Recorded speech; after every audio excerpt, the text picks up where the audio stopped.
ഇന്ന് തന്നെ ഡൗൺലോഡ് ചെയ്യൂ. കാണൂ നിങ്ങളുടെ ഫേവറേറ്റ് ഷോസ്. അല്ല, അങ്ങനെയാണെങ്കിൽ ഞാൻ കുറച്ച് സ്വർണം സംഘടിപ്പിച്ചു തരട്ടെ.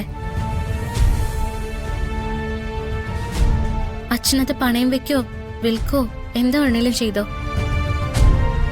ഉള്ളതൊക്കെ സ്വരുക്കൂട്ടി ഞാൻ ദേഹത്തിട്ടുന്ന പൊന്നിന്റെ കാര്യമല്ലേ പറയുന്ന മോള്. എന്റെ കുട്ടിക്ക് തന്നത് കുറഞ്ഞു പോയെന്ന് പറഞ്ഞ് മനസ്സ് വിഷമിപ്പിക്കുന്ന ഒരാളാ ഞാൻ. അച്ഛാ, ആദ്യമൊക്കെ എനിക്ക് മടിയായിരുന്നു കേട്ടോ. പിന്നെ പതുക്കെ പതുക്കെ അതൊക്കെ അങ്ങോട്ട് ശീലമായി. തനിക്കറിയാവോ, മുമ്പൊക്കെ ഞാൻ ഇടയ്ക്ക് മുത്തശ്ശിയും കൊണ്ട് പുറത്തു പോയിട്ടുണ്ട്.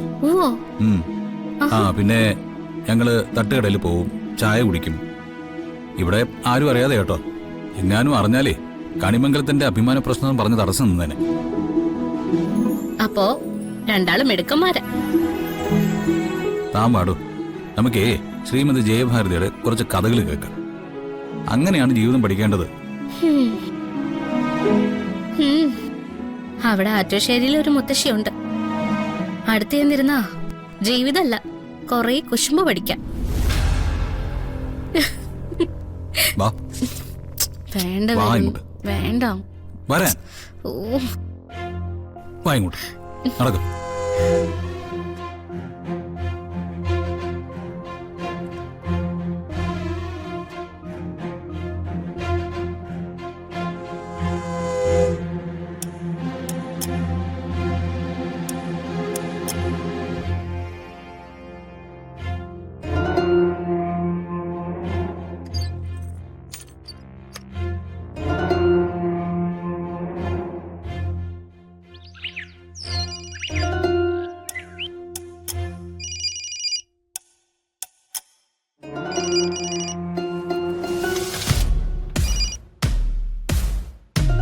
ഹലോ.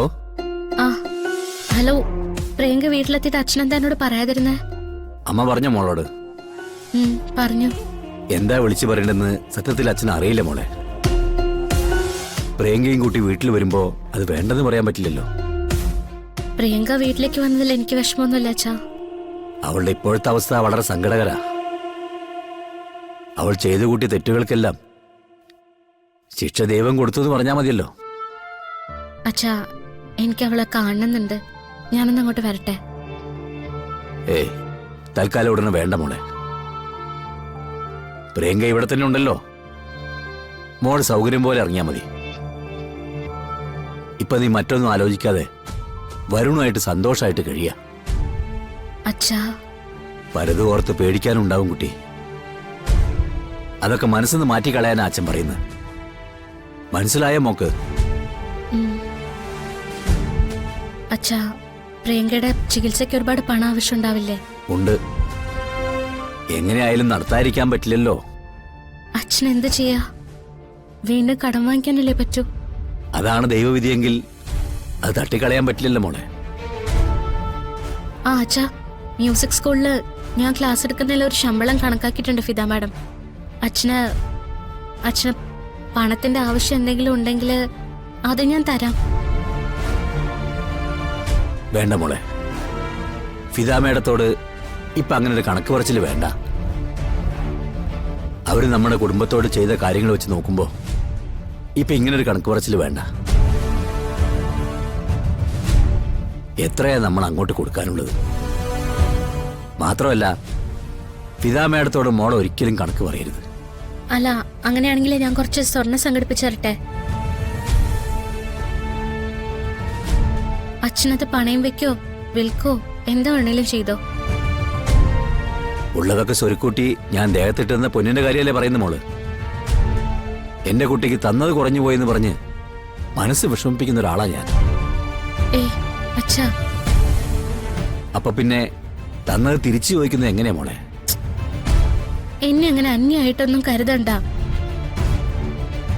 ഞാനല്ലേ അച്ഛനോട് ചോദിക്കുന്ന. ഞാൻ ഈ പറഞ്ഞ കാര്യങ്ങൾക്ക് യാതൊരു തടസ്സവും ഉണ്ടാവില്ല. അതൊന്നും വേണ്ട കുട്ടി. അതൊക്കെ അച്ഛനെ എങ്ങനെയെങ്കിലും ശരിയാക്കിക്കോടാ. മോൾ അച്ഛൻ പറഞ്ഞത് ശ്രദ്ധിച്ചാ മതി. പ്രിയങ്കയുടെ വരവോ അവൾ ആറ്റുവാശ്ശേരിയിലുള്ളതോ നിന്റെ മനസ്സിനെ പേടിപ്പിക്കാൻ പാടില്ല. നീ കണിമംഗലത്ത് സന്തോഷത്തോടെ കഴിയുന്നു എന്ന് പറഞ്ഞാ അച്ഛനും അമ്മയ്ക്കും അതിലും വലിയ സന്തോഷമില്ല. മോള് ഫോൺ വെച്ചോ.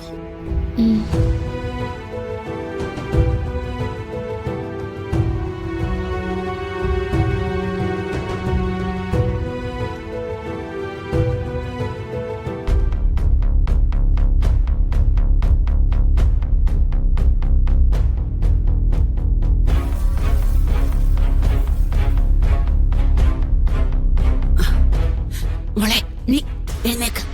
ദേ, ഭക്ഷണം കഴിക്ക്. അമ്മ അടുക്കളയിലുണ്ടായിരുന്നില്ലേ? ഓ, അവൾ ആ വേലിക്ക് നിന്ന് എന്തോ ചെയ്തോണ്ടിരിക്കുക. ആ നേരത്തെ ഞാൻ കിട്ടിയത് ഇങ്ങോട്ട് എടുത്തു.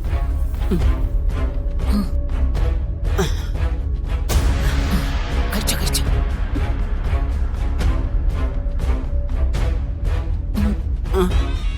മുത്തശ്ശി, പാത്രത്തിൽ ഭക്ഷണം കാണാണ്ടായ അമ്മ അന്വേഷിക്കില്ലേ?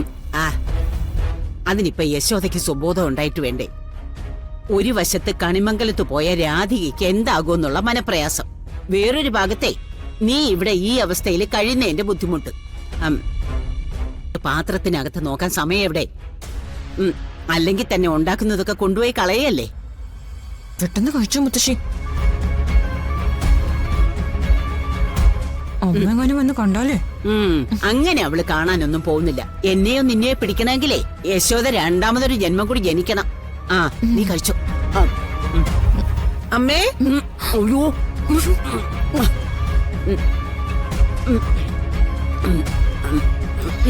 തുറന്നോ.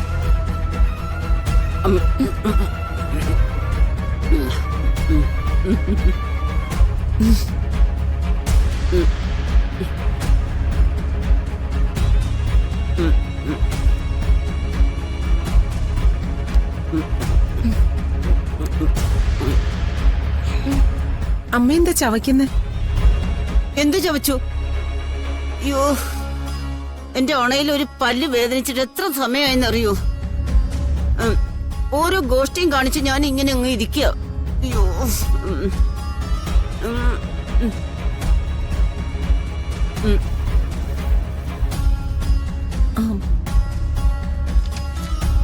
ഇവളുടെ വായിൽ എന്താ അമ്മേ? ആർക്കറിയാം? മോളെ, നിന്റെ വായിൽ എന്തേലും ഉണ്ടോ? എവിടെ നോക്കട്ടെ. ഓർമ്മയില്ലാതെ എന്തോ എടുത്ത് വിഴുങ്ങിയെന്ന് തോന്നുന്നു. അത് വായിൽ കുടുങ്ങിയിരിക്കുക. മോളെ, വായൊന്ന് തുറന്നേ. നോക്കണ്ടേ? തുറക്കാനല്ലേ പറഞ്ഞേ? വാ തുറക്ക്. നോക്കട്ടെ എന്നേ, അമ്മ നോക്കട്ടെ. വാ തുറക്കാനല്ലേ പറഞ്ഞേ?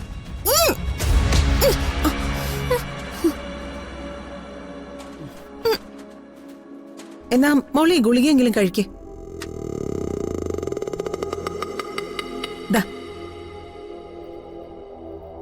ആ, കഴിക്കേ.